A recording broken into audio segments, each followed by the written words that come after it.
Une dame, tenant une calebasse à la main, enlève le cerveau de la fillette. Aussitôt, celle-ci panique et se met à écrire n'importe comment. Un homme, une Bible à la main, l'observe attentivement sans se faire remarquer. La dame échange alors le cerveau de la petite avec celui de sa grande sœur, connue pour son intelligence.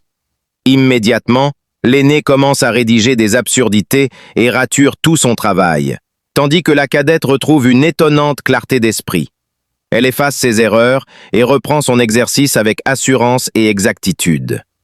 La dame fait tourner la calebasse au-dessus de leur tête à plusieurs reprises, certaine de ne pas être vue, tandis que l'homme, caché derrière elle, surveille chacun de ses gestes et se dissimule dès qu'elle se retourne.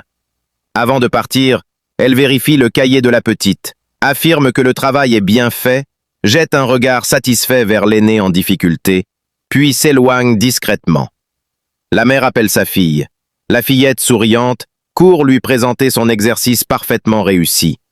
Surprise et émue, la mère la félicite chaleureusement, puis compare son travail avec celui de l'aîné et demeure profondément stupéfaite devant l'inversion des résultats.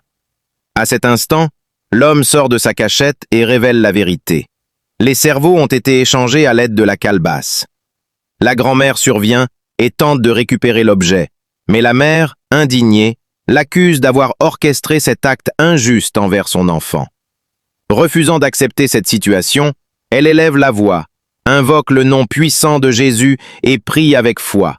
Peu à peu, l'ordre se rétablit et chacune retrouve sa véritable lucidité. La petite reprend son travail avec intelligence et sérénité, tandis que l'aînée, confuse, ne parvient plus à expliquer ses erreurs. La grand-mère, déconcertée, finit par se retirer. Seigneur Tout-Puissant, protège nos enfants, préserve leur intelligence, éloigne d'eux toute influence malveillante et accorde-leur sagesse, discernement et réussite. Que ta paix demeure dans nos foyers, au nom puissant de Jésus-Christ. Amen. Si cette histoire vous a édifié, abonnez-vous à la chaîne, activez la cloche de notification et partagez autour de vous afin de ne manquer aucune prochaine publication.